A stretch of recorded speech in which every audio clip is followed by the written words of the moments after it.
sito radiolibertà.net. Cosa aspetti? Let me now turn to our program for the future. Economy right now, it's extremely supporting of the president and his policy. FBI scientists have found chemical traces consistent with a bomb or a missile on a piece of wreckage. Police using clubs and tear gas against demonstrators. Mother so-and-so and a white fascist. They said you're getting some of your own medicine. Va ora in onda Te la ridò io, l'America, con Matteo De Sio.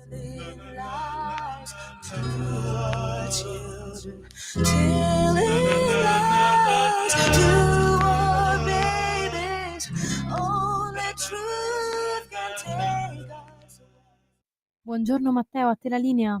Grazie Sveva. Welcome everybody, buongiorno a tutte e a tutti. Questa è Te la ridò io, l'America, questo è il nostro appuntamento settimanale dedicato proprio agli Stati Uniti per cominciare la giornata un po' più smart, un po' più informati su quello che avviene dall'altra parte del mondo.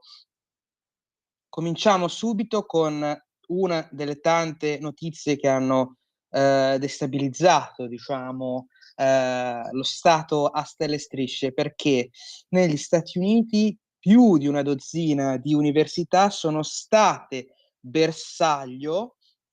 in questi ultimi giorni di falsi avvisi per quanto riguarda, false chiamate per quanto riguarda lo school shooting, una problematica che negli Stati Uniti è molto comune ed è molto grave, ovvero purtroppo l'ingresso di ragazzi o ragazze, perché purtroppo colpisce anche in questo caso entrambi i sessi, che decidono di porre fine alla propria vita, ma anche molte volte preferiscono prima portarsi con sé tutte le persone che sentono come, tra virgolette, nemiche. Parliamo anche di un problema molto grave, quello delle false denunce, che addirittura è un crimine ovviamente negli Stati Uniti, ma è anche una pratica conosciuta e molto ostacolata. Purtroppo avviene quando a Minneapolis, tra l'altro in questa stessa settimana, è avvenuto uno school shooting proprio all'interno di un'università. Quindi parliamo di false denunce in un momento in cui la popolazione e immagino anche la polizia dei vari campus e anche la polizia regolare, federale, locale, sia proprio in un momento di massima allerta, anche perché ora stanno ricominciando anche negli Stati Uniti i semestri universitari e stanno ricominciando gli studenti a ritornare all'interno dei campus. Tra l'altro con delle polemiche per quanto riguarda i campus universitari, ricorderete tutte le vicissitudini che hanno contraddistinto le battaglie dell'amministrazione Trump con le varie università che non riescono a integrarsi, non riescono a seguire i dettami proprio del Dipartimento dell'Educazione di Donald Trump e anche proprio della stessa amministrazione,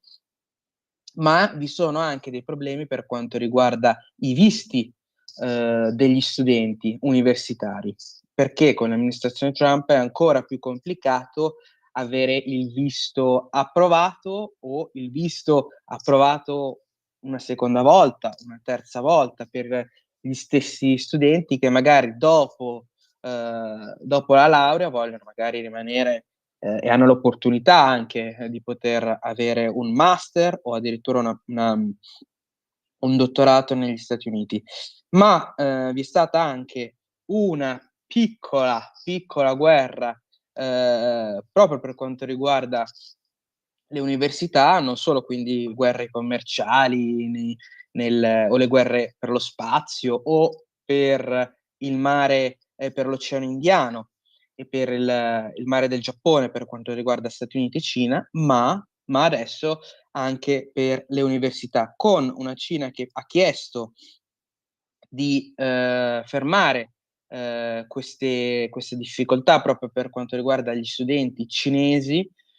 e Donald Trump ha dichiarato che in realtà gli studenti cinesi sono molto, molto apprezzati e sono i benvenuti proprio all'interno delle università americane, anche perché secondo lo stesso The Donald, le università americane senza gli studenti cinesi non potrebbero funzionare. Quindi parliamo di un enorme ulivo che il presidente degli Stati Uniti porge proprio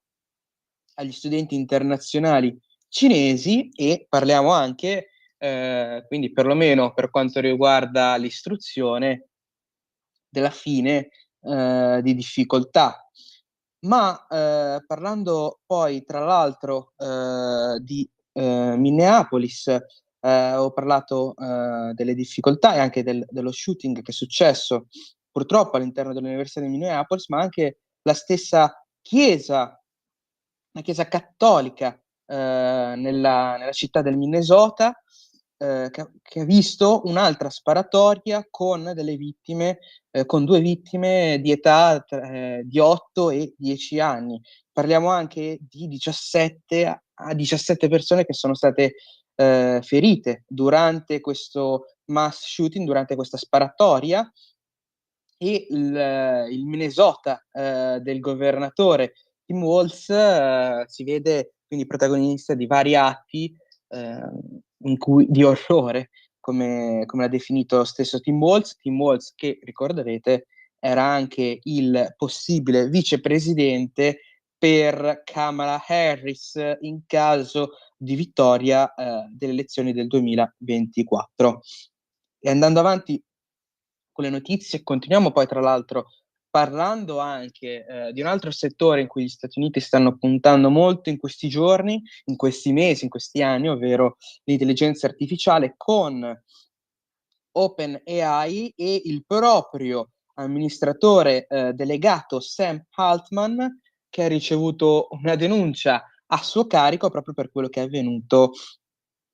nei confronti di un ragazzo di 16 anni che si è suicidato purtroppo parlando con ChatGPT, che è l'intelligenza artificiale di OpenAI. Che è successo?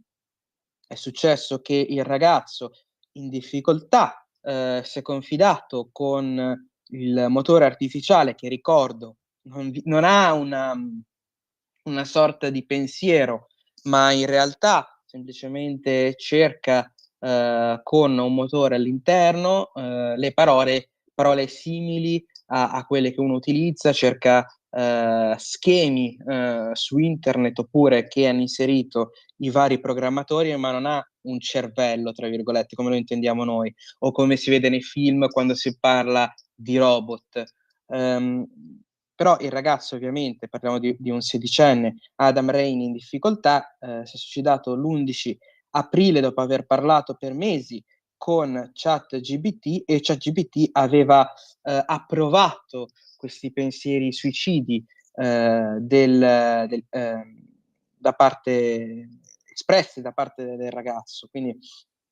parliamo di un ChatGPT che secondo i genitori è molto probabilmente colpevole anche del suicidio. Il problema, tra l'altro, come se ne parlava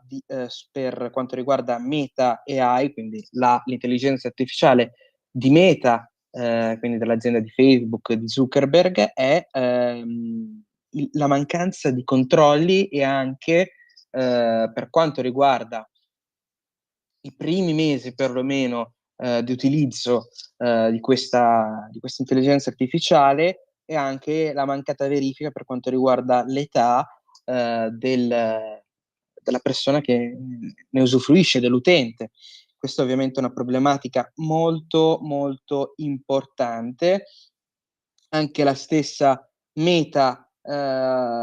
quindi è molto interessata al discorso, e sta cercando di implementare delle misure di sicurezza. Ne avevamo parlato anche nelle scorse puntate, di come non vi sia una verifica per quanto riguarda l'età. E Meta ovviamente ha dichiarato anche di essere interessata a favorire i politici per quanto riguarda il livello statale della California, che saranno interessati a favorire lo sviluppo dell'intelligenza artificiale. Quindi nel 2026, a novembre 2026, vi sarà la corsa al governatore della California, una California che con Newsom si è apertamente schierata contro l'amministrazione di Trump, una California con tanti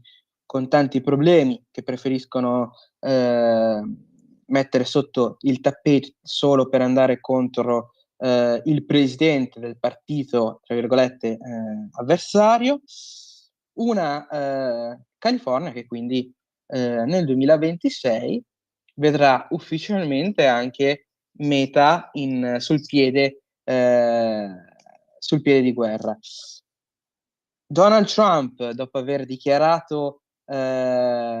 Washington e il distretto federale come finalmente posti sicuri, senza crimine, senza criminalità, ha dichiarato anche di voler forse anche schierare non solo la Guardia Nazionale a Chicago, ma addirittura forse non è ancora deciso il presidente in questo caso, addirittura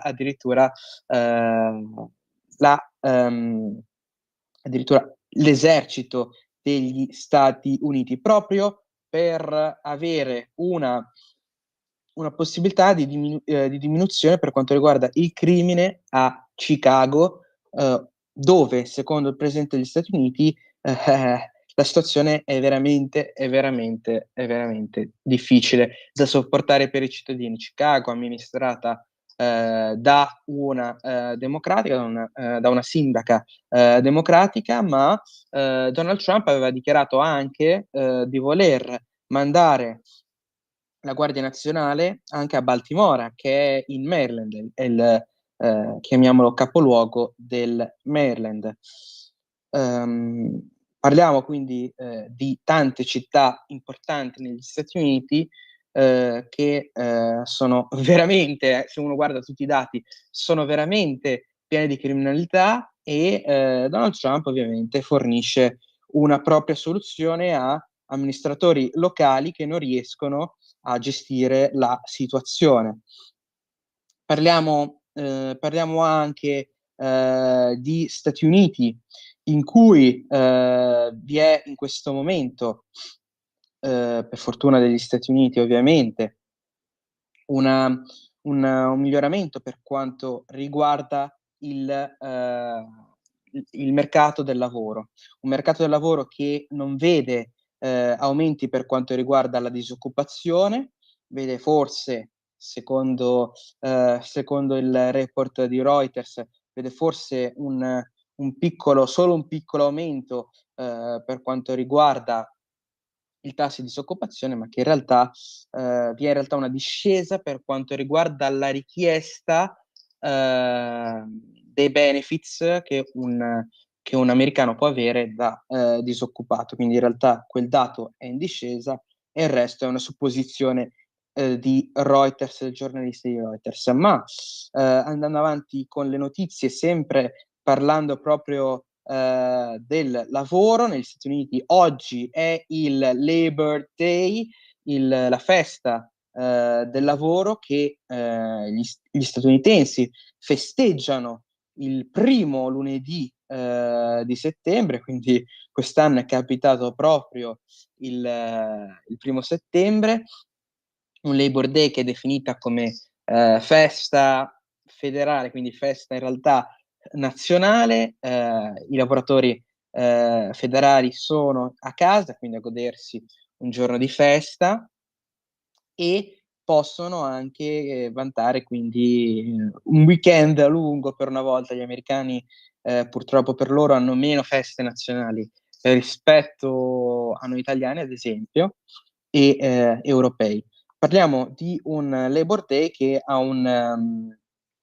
che è equivalente alla nostra festa del 1° maggio, ed è stato istituito nel 1894 negli Stati Uniti. Stati Uniti, tra l'altro, che vedono un Donald Trump che in realtà non prende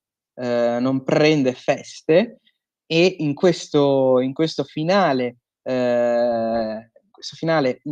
mesata estiva ha deciso di togliere la sicurezza all'ex vicepresidente degli Stati Uniti Kamala Harris, quindi una Kamala Harris che nel caso voglia continuare ad avere guardie del corpo, il proprio drappello di sicurezza dovrà pagarlo di tasca propria, ma una presidenza, tra l'altro, criticata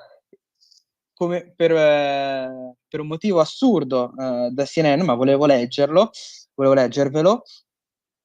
Donald Trump è stato criticato da questo giornalista di CNN per non aver preso un periodo di vacanza duraturo, quindi è stato criticato Donald Trump per aver lavorato, ma ovviamente la polemica non finisce qui. Donald Trump crede che le vacanze per quanto riguarda i lavoratori federali siano troppe, crede che le vacanze per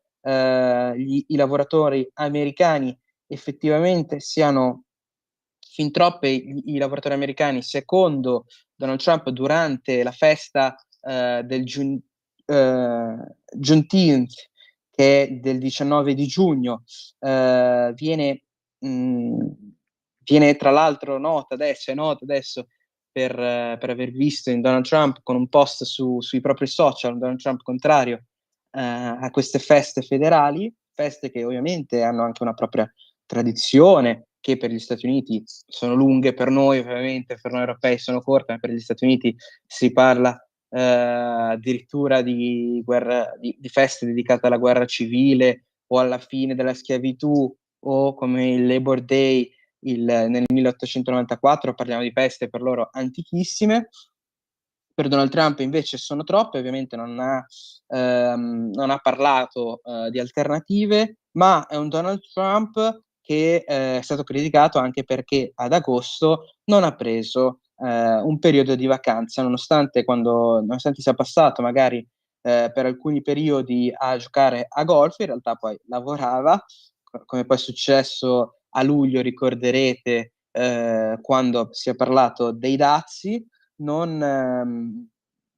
Parliamo quindi di un presidente molto molto produttivo. Parliamo anche di un figlio del presidente, che Eric Trump, che ha cercato anche di mediare con la Cina per discutere delle criptovalute. Continuano la famiglia Trump, a essere interessata al settore. Secondo il figlio del presidente si potrà arrivare addirittura con un Bitcoin che potrebbe colpire, traducendolo all'americana, che potrebbe arrivare quindi a $1 milione di dollari, ma è un Eric Trump che parla anche in maniera positiva della Cina, perché la Cina, secondo Eric Trump, è uno Stato che sta facendo molto per lo sviluppo proprio delle criptovalute. Parliamo di un Bitcoin che è aumentato del 18% quest'anno, è arrivato a un massimo, per ora ha toccato un massimo di 124,480 migliaia di dollari, in questo momento è a 110 migliaia di dollari, quindi non ancora al milione tanto decantato da Eric Trump, ma forse se questa presidenza continuerà ad appoggiare le criptovalute e lo sviluppo di esse, tutto è possibile, sembra, con la presidenza Trump, in bene o in male. Parliamo anche di un The Donald che ovviamente continua a cercare una soluzione per quanto riguarda Gaza, e ha incontrato alla Casa Bianca Tony Blair e Jared Kushner, quindi parliamo di un Donald Trump che ha incontrato quindi due importanti personalità, un ex primo ministro inglese, ma anche un ex inviato proprio per gli Stati Uniti in Medio Oriente. Un Donald Trump che ovviamente appoggia lo Stato di Israele, anche perché è un alleato, ma è un Donald Trump che cerca in tutti i modi di portare a una fine, sia per quanto riguarda il conflitto Russia-Ucraina, sia per Gaza e Israele. Parliamo anche di un'amministrazione Trump che sta cercando di lavorare insieme al resto dei repubblicani a una importante legge per quanto riguarda il crimine, la gestione dello stesso, proprio perché secondo Donald Trump vi è un aumento di criminalità in questi ultimi mesi. È intenzionato il presidente a parlare con lo speaker Mike Johnson e anche con il leader dei repubblicani John Thune per avere una legge proprio da parte dei repubblicani che sia importante, come dichiarato lo stesso Trump, per il paese. Vedremo se poi mobiliterà per quanto riguarda il crimine proprio le forze armate oppure no, ma una notizia possiamo dire importante proprio per il paese è anche il continuo per quanto riguarda la redistribuzione dei distretti, perché ne avevamo parlato di gerrymandering, quindi di questa pratica che gli Stati Uniti utilizzano a seconda del partito di voler ridistribuire i vari distretti, vedendo anche i dati ovviamente, cioè se in quel distretto vi è una maggioranza repubblicana, io ovviamente cerco se sono il partito repubblicano, di mettere più distretti possibili per avere più voti, per poter avere più repubblicani nel congresso statale. E era stato criticato il Texas per voler ridistribuire i distretti dai californiani. I californiani cosa hanno fatto però? Dopo aver criticato, hanno fatto la legge proprio per aiutare il proprio partito, in quel momento la maggioranza, che era il Partito Democratico, proprio per avere una maggioranza ancora più schiacciante alle possibili nuove elezioni. Il Texas però ha finalmente firmato la legge per ridistribuire i distretti, con un Texas che ha visto la fuga dei parlamentari statali proprio del Partito Democratico, che non volevano in questo modo contribuire a ciò che stavano pianificando i piani alti del Partito Repubblicano. Invece, per quanto riguarda la California, i repubblicani hanno deciso di denunciare i democratici e passare quindi alle vie legali, però utilizzando dei metodi più ortodossi e quindi all'interno delle regole. Con quest'ultima notizia siamo ormai alle 14:31. Grazie per l'attenzione, grazie per l'ascolto, una buona giornata a tutti. Grazie mille.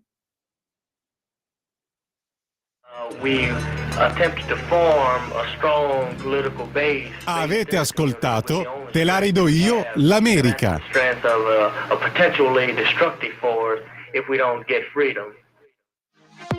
Per la tua pubblicità visita il sito radiolibertà.net. Un nuovo modo per sostenere la tua radio. Visita radiolibertà.net. Ti basta un click e potrai versare il tuo contributo volontario direttamente online. Potrai